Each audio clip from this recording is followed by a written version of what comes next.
오늘 하나님께서 좋으신 우리 아버지 하나님께서 저와 여러분에게 주시는 생명의 말씀은 고린도후서 5장 말씀입니다. 5장 말씀 1절에서 5절까지 제가 읽고 10절을 우리 같이 읽고 또 13절부터 15절을 제가 읽고 16, 17절을 우리 같이 읽도록 하겠습니다. 5장 1절부터 하나님의 말씀을 읽습니다. 땅에 있는 우리의 장막 집이 무너지면 하나님께서 지으신 집, 곧 사람의 손으로 지은 것이 아니라 하늘에 있는 영원한 집이 우리에게 있는 줄을 압니다. 우리는 하늘로부터 오는 우리의 집을 덧입기를 갈망하면서 이 장막 집에서 탄식하고 있습니다. 우리가 이 장막을 벗을지라도 벗은 몸이 되지 않을 것입니다. 우리는 이 장막에서 살면서 무거운 짐에 눌려서 탄식하고 있습니다. 우리가 이 장막을 벗어나기를 바라는 것이 아니라 그 위에 덧입기를 바랍니다. 그리하여 죽을 것이 생명에게 삼켜지게 하려는 것입니다. 이런 일을 우리에게 이루어 주시고 그 보정으로 성령을 우리에게 주신 분은 하나님이십니다. 자, 10절을 같이 읽습니다. 우리는 모두 그리스도의 심판대 앞에 나타나야 합니다. 그리하여 각 사람은 선한 일이든지 악한 일이든지 몸으로 행한 모든 일에 따라 마땅한 보응을 받아야 합니다. 13절부터 읽겠습니다. 제가 우리가 미쳤다고 하면 하나님께 미친 것이요 정신이 온전하다고 하면 여러분을 두고 온전한 것입니다. 그리스도의 사랑이 우리를 휘어잡습니다. 우리가 확신하기로는 한 사람이 모든 사람을 위하여 죽으셨으니 모든 사람이 죽은 셈입니다. 그런데 그리스도께서 모든 사람을 위하여 죽으신 것은 이제부터는 살아있는 사람들이 자기 자신들을 위하여 살아가도록 하려는 것이 아니라 자기들을 위하여서 죽으셨다가 살아나신 그분을 위하여 살아가도록 하려는 것입니다. 17절 18절을 한 목소리로 읽겠습니다. 시작. 누구든지 그리스도 안에 있으면 그는 새로운 피조물입니다. 옛것은 지나갔습니다. 보십시오. 새 것이 되었습니다. 이 모든 것은 하나님에게서 났습니다. 하나님께서는 그리스도를 내세우셔서 우리를 자기와 화해하게 하시고 또 우리에게 화해의 직분을 맡겨주셨습니다. 아멘. 오늘 우리가 읽은 본문에는 제가 장례 예배, 천국 환송 예배 때마다 꼭 인용하는 성경 구절이 있죠. 사랑하는 성도님께서 오늘 육신의 장막을 벗어버리고 영원한 집이 있는 천국으로 돌아가셨습니다. 땅에 있는 우리 육체는 괴로운 집이고 탄식의 집이고 시간이 지날수록 고장나고 수리해보지만 갈수록 낡아집니다. 이런 우리의 육체의 집이 무너지면 더 좋은 집, 하나님이 지으신 그 좋은 집으로 이사가는데 그 집이 바로 우리 주님이 계시는 천국입니다. 이렇게 우리 장례 예배 때마다 또 생명의 삶 공부 때 암송하고 시험을 치는 구들도 있지요. 잘 모르시는 분은 이번 가락의 생명의 삶 들으시면 됩니다. 무엇보다도 그리스도인은 어떤 사람들인가 하는 분명한 정체성과 그리스도인은 무엇을 위해 부름을 받았는가 소명에 대해서 말씀하고 있는 아주 중요한 본문입니다. 한마디로 말해서 예수 그리스도 안에 있는 새로운 피조물의 삶에 대해서 말씀하고 있습니다. 뭐라고요? 새로운 피조물의 삶. 새로운 피조물이에요. 지구상에 있는 모든 인류를 다양하게 분류할 수가 있잖아요. 지역과 언어에 따라서 문화에 따라서 혹은 피부색으로 분류할 수가 있잖아요. 그런데 별 차이가 없죠. 우리나라만 해도 이미 외국인 우리 이주민 숫자가 250만을 넘었습니다. 부산 대학만 하더라도 92개국에서 온 1,500여 명의 외국 학생들이 공부하고 있어요. 경성대는 더 많아요. 우리 지난주 인사하고 참석하고 간 우리 리베가 자매 우리하고 별 차이가 없잖아요. 뭐 중국 본토 자매입니다. 한국 자매하고 뭐 별 차이가 없어요. 그런데 엄청난 차이를 나타내는 분류법이 있어요. 아담의 후예냐 예수의 후예냐 딱 두 개로 나눠져요. 아담의 후예는 육적입니다. 예수의 후예는 영적입니다. 아담의 후예는 재성을 따라 악하게 삽니다. 예수의 후예는 성령을 따라서 거룩하게 삽니다. 아담의 후예는 반드시 죽습니다. 예수의 후예는 영원히 삽니다. 아담의 후예는 시조는 이런 그대로 아담, 흙, 인생, 인간, 예수의 시조는 그리스도. 이 그리스도, 예수의 시조가 되는 그리스도를 사도 바울께서는 마지막 아담, 둘째 아담 이렇게 말씀하셨어요.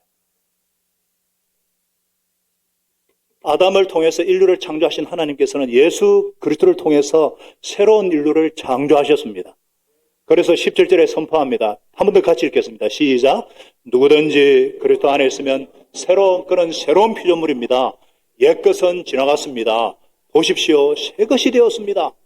새로운 피조물, new creature, 새로운 창조, 새로운 인류. 새로운 인류인 예수님의 후에는 예수 그리스도를 주님으로 영접하여 성령 받음으로 태어납니다. 옛사람은 죽고 우리는 예수와 함께 죽고 예수와 함께 다시 삽니다. 자, 세례식 때 보셨잖아요. 옛 인류에 속했던 사람이 죽고 새로운 인류로 다시 살아났음을 상징하는 것이 세례식이에요. 새로운 인류로 태어난다는 것을 뭐라고 그러죠? 새로운 인류로 다시 태어난다? 거듭났다. 다시 태어났다. 위로부터 다시 태어났다. 하나님에게서 났다. Born again from God. 저와 여러분은 거듭난 새 인류, 예수님께 속한 후예인 줄로 믿습니다. 그것이 확신이 안 서는 사람은 오늘 예배 끝나고 2층에 오시면 돼요. 예수님 영접 모임 정말 중요한. 자, 그러면은 내가 다시 태어났다. 예수 생명이 내 안에 들어왔다. 어떻게 알 수 있어요? 어떻게 알 수 있어요? 새 생명이 들어오게 되면 어떻게 됩니까? 입덧을 하게 되잖아요. 입덧. 근데 그리스도가 잉태됐기 때문에 잉태되었는데도 입덧을 안 한다? 입덧 안 한다? 잉태되었는데 입덧 안 한다? 그 가상임신이라고 그러죠. 아니면 낙태시켜놓고 애가 여전히 있는 줄 아는 이상한, 요즘 뭐 이상한 말 하죠. 가난한 성도라고. 가난, 안 나가, 교회 안 나가. 명목상 그리스도인, 그러니까 그리스도 밖에 있는 사람들이에요. 공동체. 예수의 몸인 공동체. 그게 세례거든요. 그러니까 우리가 왜 이 자리에서 하나님을 아버지라 부르며 하나님께 예배하고 있습니까? 우리는 왜 그리스도인으로 부름을 받았는가? 여기에 대한 분명한 답이 없으면은 그리스도 안에 있지 않고 밖에 있는 겁니다. 우리가 그리스도 안에 있다는 것은 예수님과 딱 한 몸, 붙어 있다는 것은 뭐냐? 예수님께서 우리를 부르신 소명으로 우리의 인생을 완성해 가는 과정이다. 과정이에요. 우리를 부르신, 예수님께서 우리를 부르신 소명으로 우리 인생을 완성해 가는 과정, 삶이에요. 그렇다면 그리스도 안에 있는 새로운 피조물의 삶은 구체적으로 어떤 삶인가? 첫째로 죽음을 두려워하지 않습니다. 예수님의 후에는 죽음을 두려워하지 않습니다. 왜냐? 예수님께서 이 생애를 우리가 이 세상의 삶을 마친 후에는 예수님이 준비해 놓으신 영원한 집에서 살게 될 것이기 때문이죠. 이 집을 뭐라 그래요? 천국, 하나님의 나라. 천국에 입성하셨다 그러죠. 예수님이 십자가에 달려 돌아가기 전날 밤 만찬 나누실 때 제자들에게 분명히 말씀하셨잖아요. 내 아버지 집에 거할 곳이 많도다. 나는 너희를 위해 있을 곳을 예배하러 간다. 아버지 집이 뭐냐? 장소적 의미로는 천국이지만 부활한 몸을 의미도 하게 돼요. 우리의 부활의 몸 앞으로. 그래서 사도 바울은 1절에서 우리의 육체의 장막, 육체를 장막에 비유하면서 이 장막이 접고 나면은, 텐트를 접고 나면은 새로운 집이 기다리고 있다. 그래서 새 피조물은 죽음을 두려워하지 않는다. 죽음이란 삶의 종결, 삶의 단절이 아니라 단계라 그랬죠. 우리는 삼생이라 그랬잖아요. 죽음이란 새로운 삶의 시작을 의미하는 거죠. 일생이 엄마 뱃속에서 이생이 이 땅의 삶이고 삼생은 그죠? 삶의 시작이에요. 죽음은 단절이 아니에요. 단계. 새로운 삶으로 시작되는. 그래서 우리가 이 장막집에서 탄식하면서 이 육체의 무거운 짐에 눌려서 우리가 탄식하면서 차라리 몸을 떠나서 주님과 함께 살기를 바랍니다. 고백하는 거예요. 새 피조물의 소망은 영원한 집입니다. 보이는 것은 잠깐이지만 보이지 않는 영원하기 때문에. 그래서 새 피조물, 예수님의 후에는요, 잠시 눈앞에 있는 것과 영원히 있는 것을 분명하게 분간할 줄 아는 사람이에요.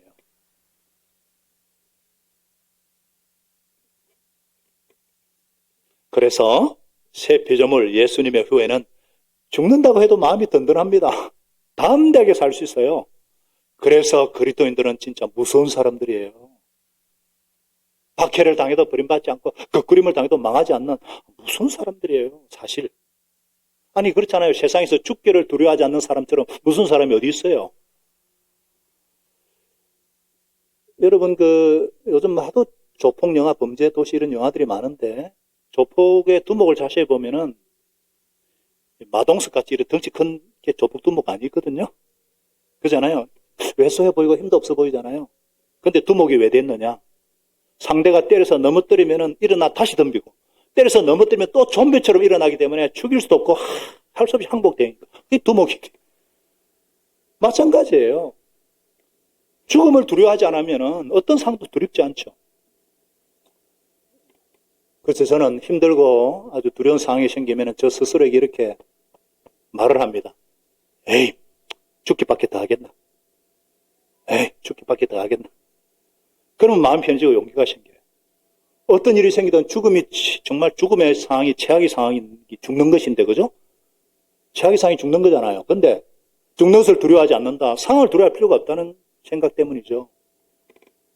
더 나아가서 죽으면은 부활인데, 죽으면 부활할 건데, 그렇죠? 죽으면 부활할 거 아니에요?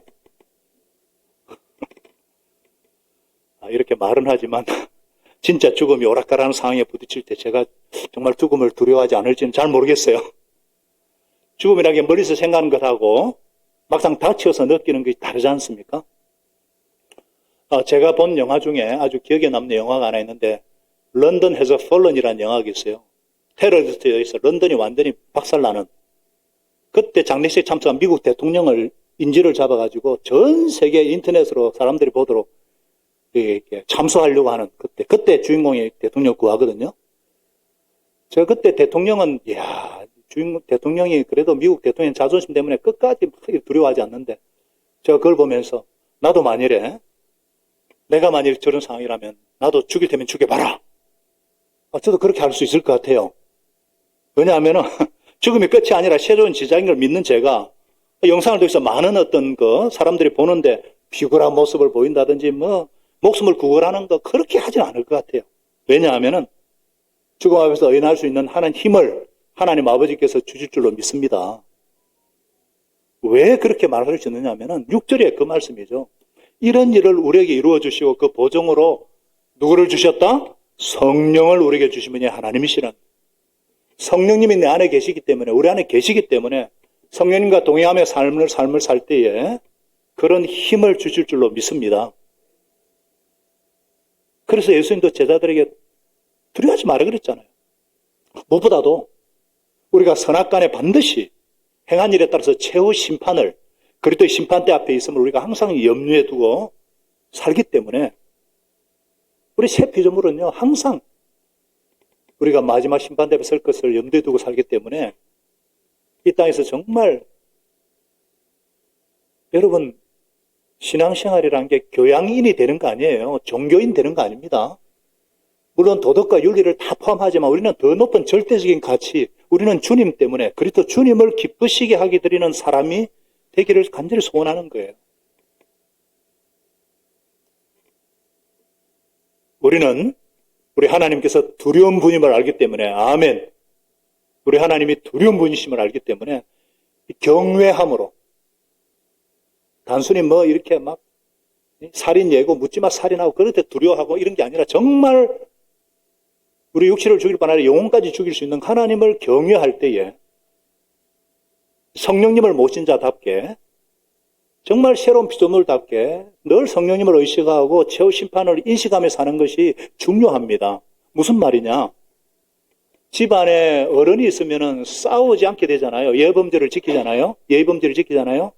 형제끼리도 막 싸우다가 너 나중에 엄마 나가면 나 한번 봐 이러잖아요. 화가 나다도 너 엄마 아빠가 있으니까 형제들끼리 안 싸우잖아요. 너 다음에 보자 이러잖아요. 엄마 나간 다음에 보자. 우리에게는 최고 어른이 누구예요? 늘 성령님. 새 피조물의 삶은 최고 어른인 성령님에 대한 존재와 실체에 대해서 분명하게 인식하기 때문에 우리는 성령님을 모시고 삽니다. 새 피조물답게 경건한 두려움으로 담대하게 죽음도 두려워하지 않는 그런 저와 여러분 되시기를 축복합니다. 그게 새 피조물의 삶이에요. 그렇기 때문에 이 새 성령님을 모신 사람들이 모인 공동체는요, 사람을 대할 때에도 새로운 기준으로 대하고 판단합니다. 무슨 말이냐면은 새로운 피조물이란 말 그대로 속사람이 날마다 새로워지는 거예요. 변화되어 가는 거예요. 예수님 영접함으로 성령 받고 아담의 후예에서 예수님의 후예가 되었다면은 옛사람 아담의 후예 때에 했던 일을 잊어줘야죠. 잊어야 되는데 나는 네가 지난 여름에 한 일을 알고 있다. 막 그러면은 곤란하죠. 부부 싸움 하다가도 자꾸 옛날 일을 들추고 내가지고 그걸로 그러면 안 되잖아요. 새 피조물인데 이제는 정말 새 사람이 되었는데 자꾸 옛날 행위 가지고 불평하는 거 합당하지 않죠. 변화되었는데 물론 옛 습관이 변화되는데 시간이 걸려요. 신앙은 습관과의 싸움입니다. 습관은 훈련받아야 돼요. 기도하는 습관, 성경 읽는 습관, 예배드리는 습관은 훈련으로 되죠. 그러나 새로운 피조물이기 때문에 기대하고 도와서 새로운 피조물이 되도록 서로 격려를 해야죠. 그 사랑은 뭐라 그랬습니까? 모든 것을 믿어주는 것이고 모든 것을 바라는 것입니다. 할렐루야. 새로운 피조물이 된 것을 믿어주고 점점 예수님의 모습을 닮아갈 것이다. 예수님의 모습은 분명히 순종과 섬김의 삶으로 변화되어 가리라. 바라주는 것이 그것이 중요합니다. 우리가 예수님을 영접했다면 새로운 소원이 주어졌고 새로운 능력이 주어졌고 새로운 장래에 대한 가능성이 갖고 있는 것이고 주어졌어요. 그래서 젊은이들 볼 때도 우리 2세대를 볼 때도 좀 믿어주고 격려해주고 바랄 수 있기를 바랍니다. 아멘이시죠? 저는 우리 당의원들하고 영적인 교제 모임을 11년째 하고 있는데 정말 늘 변화되어가는 모습을 봅니다. 우리 장로님들이 이제 50대 말 60대 인생의 깊이도 알고 많은 산전수전을 다 겪으셨거든요. 이분들은 지금 정말 힘든 30대, 40대들을 섬기려고 기도하고 있어요. 특별히 성령님에 대해서 아주 민감해지면서 어떤 분은 우리가 기질 검사했잖아요. 대나무하고 막 뇌화가 대부분인데 내게 없는 국화, 난초 기질도 생기고 있다. 감사. 예수 후에는 이렇게 자꾸 변하는 거예요. 저도 외하거든요. 저는 대나무 기질이 없는데도 주님께서 갖도록 지금 인도하고 계세요. 할렐루야. 별로 영지 반응이. 뭔 말이냐면 새로운 피조물이 되었으니까 평가 기준도 달라야 돼요. 어제가 다른 오늘가 다른 내일을 기대하면서.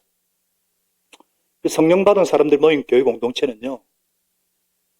그가 달라야 되는데 오늘날 사람들이 야, 너하고 우리하고 세상이 뭐가 다르냐 이렇게 교회를 지적질하고 그런 이유가 뭐냐. 세상의 기준으로 지도자를 뽑기 때문에 그래요. 세상은 돈을 존중하고 지식을 존중하고 지위를 존중하잖아요. 근데 교회도 막 학력이나 재력이나 뭐 사회적 신분이 높은 사람을 리더로 세우고 그러니까 교회가 자꾸 세상에 물드는 거예요. 새 피조물로 이루어진 공동체는요. 어떤 잣대로 사람을 판단하고 사람을 세워야 되느냐. 분명히 15절에 말씀하고 있어요. 예수님께서 우리를 왜 죽으신 것은 이제 살아있는 우리가 자기 자신을 위해서 사는 것이 아니라 우리를 죽이시고 살리신 예수님과 예수님의 뜻을 위해 살아가도록 이것이 무슨 말이냐면은 한마디로 자기를 위해 살아가는 그리스도인이란 있을 수가 없다는 거예요. 이기적인 그리스도인이란 말 자체가 성립이 안 됩니다. 달리 말하면 새로운 피조물의 판단 기준은 뭐냐? 섬김이 되어야 돼요. 섬김. 그래서 예수님도 마가복음 10장 44절에 너희 중에 누구든지 어뜸이 되고자 하는 사람은 모든 사람의 종이 되어야 된다. 심지어 하나님의 아들 인자조차도 섬김을 받으러 이 땅에 온 것이 아니라 섬기러 왔고 많은 사람을 구원하기 위해 자기 몸값을 십자가의 대속물로 내어주러 왔다. 예수님의 삶이 그래요. 그러니까 예수님을 주로 모신 교회 공동체는요. 어뜸이 되고자 하는 사람은요. 모든 사람의 종이 되어야 되는 건 당연한 거예요. 미르르 교회가 참 부족하고 아직 어리지만 그럼에도 건강하다는 소식이 들려오는 이유가 뭐예요? 섬기는 사람들이 리더가 되기 때문에 섬기는 사람이 목자가 되고 목자 중에도 더 많이 섬기는 사람들이 안수집사, 권사, 장로가 되기 때문에, 섬기는 사람이 인정받고 리더가 되기 때문에 교회가 건강한 것입니다. 이것이 당연한 것이고 정상적인 거예요. 우리는 예수님의 후예이기 때문입니다. 가정도 마찬가지죠. 부모는 자녀들에게 섬기는 삶의 본을 보여줘야 돼요. 아내는 남편을 섬기고 남편은 아내를 섬기고 자녀들도 섬기며 삶을 살도록 해야 돼요. 그 어린이 목자 참석한 우리 어린이 목자들, 청소년 목자들이요, 정말 서로 섬기겠다고, 국제수양에 다녀온 우리 1학년 대학생들이요, 막 섬기겠다고 너무 귀해요. 직장도 섬김이 기반이 돼야 됩니다. 상사는 부하 직원을 섬기고, 동료를 섬기고, 부하는 동료를 섬기고, 그죠? 겸손해가 말을 안 하셔서 그렇지, 우리 교회 평시도 일드 사역자들요, 제가 듣잖아요, 잘 섬겨요. 진짜로 잘 섬겨요. 이건 아침이 아니라 정말 잘 섬겨요. 세상에서는 조금 높아졌다고 까불다가 금세 팽당하고 뒤처지잖아요. 그런데 섬기니까. 섬기는 사람이 큰 자입니다. 이런 섬김을 인생의 목적으로 삼으셔서 예수님의 후에 새 피조물의 삶이 얼마나 아름다운지 경험하는 저와 여러분 될 수 있기를 바랍니다. 새 피조물로 만들어주신 목적, 바로 자기를 위해 살지 않고 주님과 이웃을 위해 살 때 참된 보람과 기쁨과 행복이 있습니다. 아담의 후에는 이 세상 사람들은요, 5,000명이 먹을 것을 지 혼자 먹으면 성공이라고 생각합니다. 부끄러운 줄 알아야죠. 예수님의 후에는 나로 인해서 5,000명이 먹게 될 때 성공한 거예요. 멋있잖아요.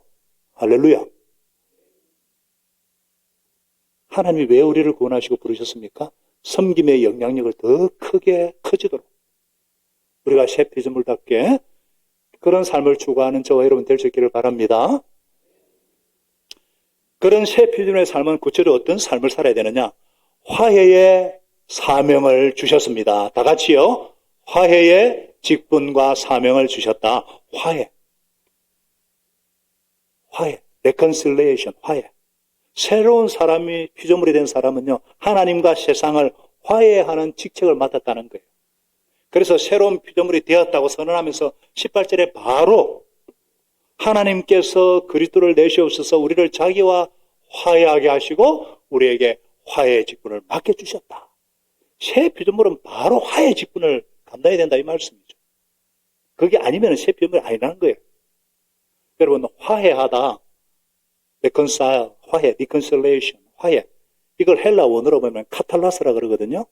exchange, 교환하다, change하다 이런 뜻에서 나왔어요. 그러니까 교환한다는 게 뭐냐면은 교환하는 데서 오는 가치.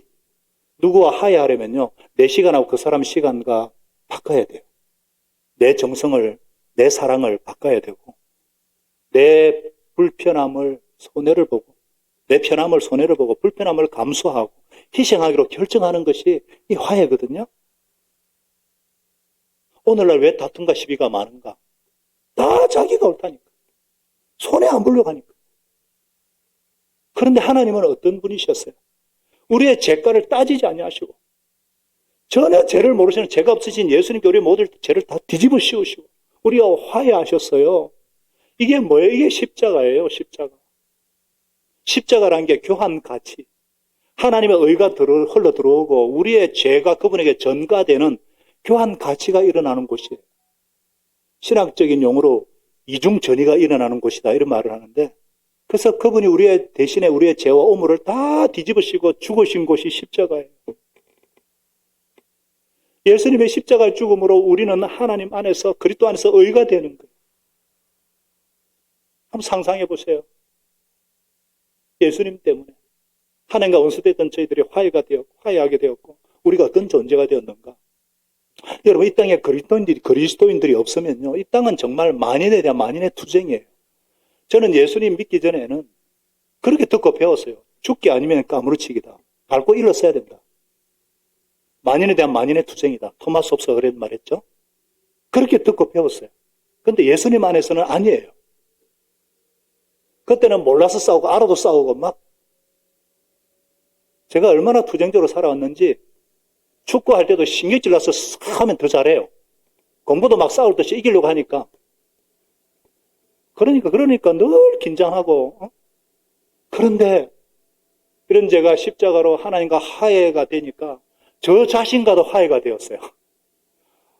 내가 나를 용서하고 있는 모습 그대로 정죄하지 않고 비교하지 않고 나를 그대로 받아주니까요. 여러분, 나를 용서하는 사람이 되어야 남도 용서할 수가 있어요. 세상 사람들이 분노하고 있는 까닭이 뭐예요? 자기 자신에게 분노하는 거예요. 그러니까 막 살인을 예고하고 막 묻지마 칼부림을 하고 있잖아요. 다 자기 살인이거든요. 자기가 짜증이 나가지고 못 사니까 남에게 화를 내고 남한테 확장을 시키고 상해를 입히고, 자신과 먼저 화해할 때에 다른 사람과도 화해할 수 있는데, 어떻게? 먼저 하나님과 화해해야 돼. 죄 때문에 하나님과 화해하고 나 자신과 화해하고 세상과 화해할 수 있는 게 뭐냐? 그게 십자가예요. 십자가에서 내가 죽어야 돼. 십자가에서 내가 예수님과 함께 죽었다는 것을 받아들이고 고백하는 것이 신앙 고백이에요. 나는 예수님과 함께 죽었습니다. 이제 예수 생명이 내 안에 살고 있습니다. 이것이 예수님 안에 거하는 새로운 피조물의 삶, 이게 신앙생활이에요. 나는 죽고 예수로 사는, 예수 생명으로. 그래서 예수님께서 이 땅에 오셔 하신 모든 일, 나를 위해 십자가 죽으시고 부활하신, 그래서 나를 의롭게 하셨, 그 은혜에 감사하기 때문에 더 이상 나를 어떤 지디기고 죄책감에 시달리지 않게 되고, 그러니까 분노하지 않게 되고, 분노하지 않으니까 누구와 다투거나 뭐 시기하거나 질투하거나 싸우지 않습니다. 아, 예, 그렇군요. 아, 예, 맞습니다. 아이고, 제가 잘못했네요. 우리 교회가 이렇게 부흥이 안 되는 게 저 탓입니다. 담임 목사 탓이거든요. 그렇잖아요. 그것처럼 예수님. 그래서 예수님 때문에 하나님과 내가 화해자가 되었기 때문에 가는 곳마다 이제 화해의 대사, the ambassador of reconciliation, 화해의 대사가 돼야 되는 거예요. 할렐루야. 당연한 거예요. 이게 새 피조물의 정체성입니다. 새 피조물은 누구냐? 화해의 대사, 그리스도의 사절, 그리스도의 대사입니다. 대사. 여러분은 그리스도의 대사입니다. 하나님께서 그래서 우리를 통해서 분명하게 권고하십니다. 우리를, 예수님을 대신해서 우리를 간청, 여러분은 하나님과 화해하십시오. 우리가 이 세상에 전해야 될 메시지가 뭐냐? 분명히 선포해야 될 것이 하나님과 화해하십시오. 하나님과 먼저 화해하십시오. 하나님과 먼저 화해하십시오. 그러면 당신 자신과 화해하게 될 것이고 이웃과도 화해하게 될 것입니다. 이것이 우리가 전해야 될 메시지고, 사랑하는 여러분, 하나님께서 우리에게 화해의 직분을 주시다는 게 뭐예요? 이미 세상과 하나님은 원수관계, 이미 그 적대관계에 있음을 의미하잖아요. 이 적대관계가 된 것은 하나님이 우리 인간을 미워해서 그렇게 된 거 아니에요. 인간이 스스로 하나님을 적으로 만들어버렸잖아요. 하나님을 배반하고 창조주를 거역하고 하나님을 무시하고 하나님을 거역하고 하나님을 비방함으로써 하나님을 적으로 만들었어요. 그런데 하나님께서 먼저 화해의 손을 내미셨어요. 끊임없이 구원자를 보내주겠다, 선자를 보내주겠다, 마침내 자기 아들을 십자가에 보내셔가지고 화해의 길을 마련하셨어요. 십자가에서 모든 막힌 나무를 허물어뜨리시고 우리 예수님께서 십자가로 하나가 되는 길을 활짝 여셨습니다. 할렐루야. 그래서 이 기쁜 소식을 우리가 먼저 받았고, 이제는 이 아담의 후예들에게 이 기쁜 소식을 전해서 그들도 하나님과 화해하도록 만들고 예수님의 후예로 만드는 소명을 받은 사람들이 저와 여러분들이에요. 이해가 되시면 아멘. 그래서 하나님과 예수님을 제대로 소개해야 될 사람들이 저와 여러분들, 세상과 그래서 화해시켜야 돼요. 어떻게 그렇게 할 수 있어요? 하나님과 화해시키려면요, 이 세상 사람들은, 저도 옛날에 하나님 대해서 굉장히 오해가 많았거든요. 하나님에서 오해를 많이 하고 있어요. 그래서 하나님을 두려워하든지 하나님을 싫어하든지 하나님 미워하고 심지어는 하나님 존재 자체를 부인해버립니다. 이런 오해를 풀기 위해서 미래의 교회 교인이라면 누구나 반드시 수강해야 되는 게 생명의 삶이죠. 생명의 삶의 목적 중 하나가 하나님과 예수님과 교회에 대한 오해를 풀어주는 거예요. 오해가 풀리니까 믿게 되고 사랑하게 되고 섬기게 되는 거예요. 그리고 제자가 되고 목자까지 되는 거예요. 여러분, 우리가 어떻게 하나님에 대한 오해를 풀어줄 수 있을까요? 이론으로 안 됩니다. 논리로 설득으로 안 됩니다. 우리를 통해서 하나님이 어떤 분인지 체험하도록 보여주는 것 중에 제일 좋은 방법이 뭐냐? 섬김이에요. 그게 섬김이에요. 예수님이 그렇게 보여주셨잖아요. 우리 교회가 그래도 오늘 이제 예배 후에도 예수영접 모임에 오실 분이 계신데 계속 예수님을 영접하고 구원의 역사가 일어난 이유가 뭐예요? 여러분의 섬김 때문이에요. 세상에서 받아먹지 못한 섬김을 받고 감동해가지고 사람은 영적인 존재라서 감동받지 않으면 변화 안 되거든요. 그 감동받아가지고 하나님에 대한 적개심과 경계심을 풀고 예수영접 모임에도 들어오고 생명의 삶도 수강하고 예수님을 영접하고 세례도 받고 제자로 목자로 자라지 않습니까? 세상 사람들은 막 서로 섬겨달라고 아우성치지만 우리는 섬기는 사람들입니다. 그런데 감동 줄 정도로 섬기려면은 섬기되 100% 섬겨야 됩니다. 100%입니다. 100% 오리지널 100% 주스를 마셔야지 맛있지. 그 설탕 들어있는 거는 별로 우리가 안 좋아하듯이 100%. 어떤 분은 섬기는 열심히 섬겨요. 그런데 보람도 기쁨이 없는 이유가 뭐냐? 반만 섬기니까 내가 50% 섬기면 지가 알아서 50%는 좀 알아주고 섬겨줄 기대하니까 아니면 40%라도 기대하니까 그러니까 그런 섬김으로는 아담의 후예들 마음이 녹아나질 않아요. 감동 주려면은 100%입니다. 따라하겠습니다. 100%입니다. 그러면 또 이런 설교 듣고 이제 우리 목자 목녀들이 100% 섬겨주겠네? 그러면 그러겠네. 그러면 안 돼요. 여러분에게 하는 말이에요. 이런 목자 식구들에게. 왜 맨날 목자 목녀들만 섬겨달라고? 우리 전부 다 우리가 사이에 지금 섬기는 직분들인데. 이해하시면 아멘. 영접하시면 아멘. 이런 섬김은 우리의 어떤 힘이나 우리의 의지 노력으로 안 돼요. 오직 그리스도의 사랑에 관건되어야 가능합니다. 뭐라고요? 다 같이 외칩니다. 휘어잡는 사랑 때문에, 강건하시는 사랑 때문에. 그래서 우리가 미쳤다고 하면 하나님께 미친 것이고 정신이 언제나도 여러분 드시고 14절에 분명히 말씀하여 그리스도의 사랑이 우리를 휘어잡습니다. 개혁개정에서는 그리스도의 사랑이 우리를 강건하십니다. 그래서 계속 이 사랑이 막 오늘도 그 사랑 때문에 이 폭염을 뚫고 예배자리에 오신 줄로 믿습니다. 이번에 국제수양회 셋째 날 특강으로 오신 분이 윤상혁 선교사님이에요. 북한에서 14년째 살고 계시는 분이에요. 이분이 오늘 이 말씀 17절에 19절을 기초로 복음의 화해자라는 특강을 하셨는데 다 감동받아요. 그 사진 좀 보여주실래요? 계속 그 사진. 그 사진 보여주실래요? 가족 사진. 그 다음 가족 사진. 저 가족 사진인데 2007년에 북한에 들어갈 때는 3살, 4살 된 자녀고 3명만 데리고 왔는데 몇 년 전에 지금 북한하고 나올 때는 7명이에요. 두 애들이 뭐냐? 내성마비 입양 아들이에요. 아내가 미국 사람이에요. 조이 때문에 사실 북한 들어갔는데 윤상현 선교사님은 우리하고도 관계가 있는 분인데요. 아내 조이는 뭐냐면은 미국 선교사 따라서 대전에 나사렛 성결교단 선교사로 2살 때 부모님 따라서 대전에 와서 초중고 시절을 보내고 그러니까 한국 사람보다 더 잘해요. 그런데 늘 미국 사람이니까 자기 정체성에 혼란 느껴요. 그래서 막 혼란 때문에 고통하고 있는데 15살에 수련회 갔는데 하나님의 음성이 들려요. 북한이 너희 집이다. 네가 한국에 선교사님 부모님 따라온 것은 북한에 가기 위한 가정이란다. 그 음성을 들어요.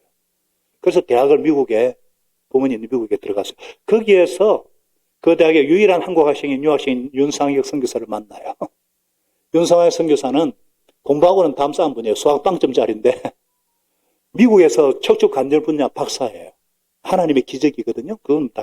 그리고 북한에 있는 최초의 의학 박사예요. 북한 최초 의학 박사. 평양의대 재활의학과 교수예요. 그분의 간증을 듣고 다 은혜 받았는데 그분이 다 할 수 없어서 준 책이 요 책이에요. 저에게 준 책이 이제 됐습니다. 사랑으로 길을 내다. 북한의 화목 이야기. 여기에 그분이 얘기했지만 사랑하면 어떤 장벽이나 다름이 있어도 다가갈 수 있습니다.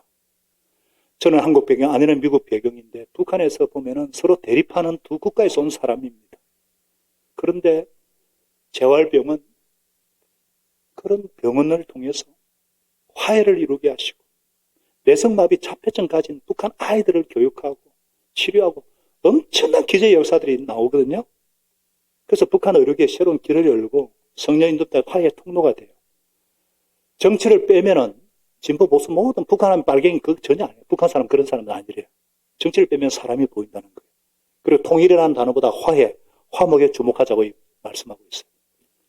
아무도 가려고 하지 않는 북한에 머물면서 왜냐하면은 조이는 그때부터 북한에 가려고 했는데 아무도 결혼했는데 윤상희 선교사는 뭐 북한은 전혀 생각 안 했거든요. 근데 하나님 은혜로 가게 된 거예요.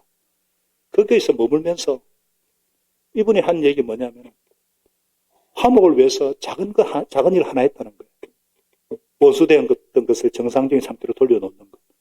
나중에 아내도 이제 재활의학 전문의 돼가 북한에서 정말 인정해주는 북한은 보통 나라 아니잖아요. 근데 그 진짜 아내는 다르답니다. 우리가 알고 있는 건 다르대요. 아내 조이가 북한 만수대 의사당에 초청받았을 때 무릎을 꿇고 사죄를 했대요.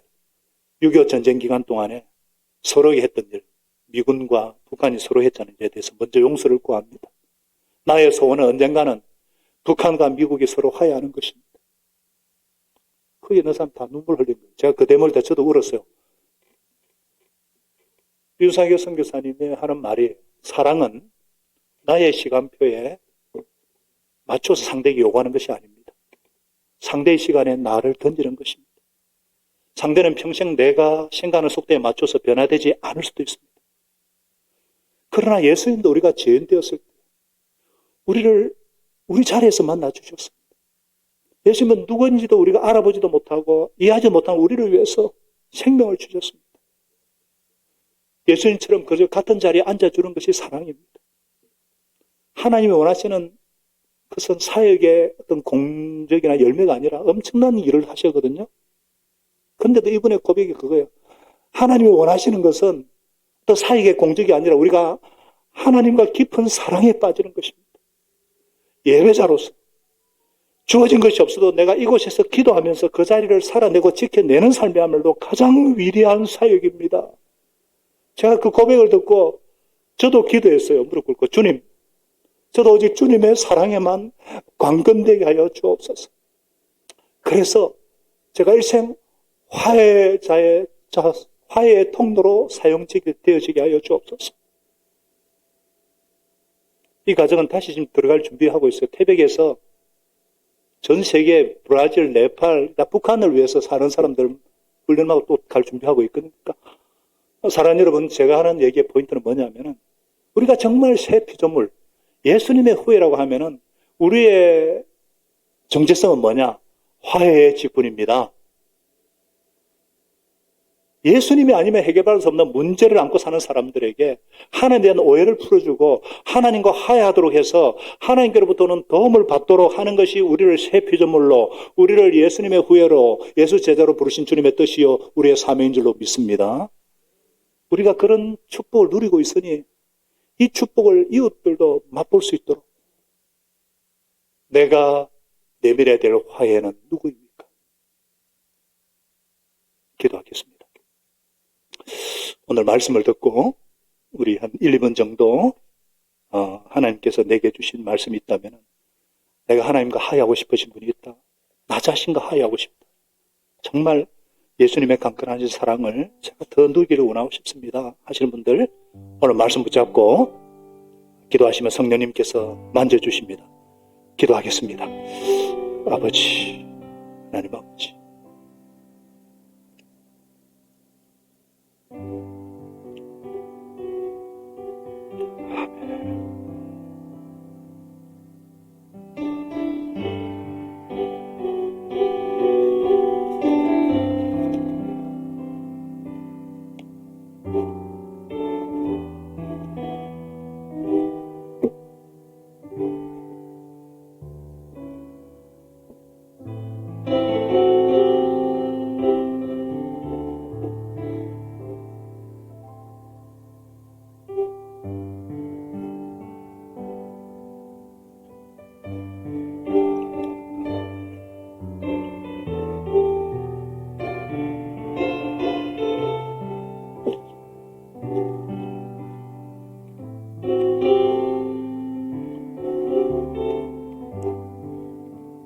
한 사람 한 사람을 너무도 사랑하시는 하나님 아버지, 예수를 대해 관건하시는 사랑, 희가 머시는 사랑으로 우리를 이곳까지 인도하시고 아버지의 나라를 꿈꿀 수 있도록 은혜 주심을 감사합니다. 오늘 주신 말씀처럼 우리를 예수님의 후예요 새 피조물답게 성령의 사람답게 우리가 이 땅에 발을 딛고 두 발을 밟고 살지만 영원한 하늘나라 장막집을 소망하면서 그때 심판대 앞에 설 날을 인식하면서 늘 성령과 동행하는 하늘의 사람으로 예수의 사람들로 우리를 빚어가시고 살게 하여 주심을 감사합니다. 주님의 강건하시는 사랑으로 우리를 보호하여 주시고 하나님과 화해하는 삶, 화해의 소명을 감당하는 새 피조물 되게 하여 주옵소서. 하나님 아버지, 우리 자녀들, 우리 청년들 마음껏 일할 수 있는 일터와 미래를 주님 손에 맡깁니다. 하나님께 저들을 안아주셔서 그리스도의 병사로 잘 준비되게 하시고 태중에 있는 우리 아이들부터 노년에 이르기까지 미래로 한 가족으로 만나서 이 행복을 공유하고 하나님 나라 한 목표를 향해 꿈꾸게 하셨사오니 서로를 향해서 그리스도의 사랑의 풍성함을 연습하게 하시고 하늘나라 백성답게 예수의 후예답게 계속 성숙하고 성장하고 발전해가는 저들도 인도하여 주옵소서. 우리 수고하시는 목자, 목녀들, 우리 중직자들, 섬기는 종들을 위로하시고 격려하여 주시고 서로를 볼 때마다 힘을 얻게 하시고 지쳤던 어깨가 다시 한번 용기를 얻는 우리가 되게 하여 주옵소서. 해외에 있고 또 군에 있고 중국에 출타 중이고 또 땅끝에 복음 전하는 우리 선교사님들, 우리 북녘의 형제들까지도 주님이 함께하여 주시옵소서. 사랑이신 예수님의 이름으로 감사하며 기도합니다. 아멘. 다 같이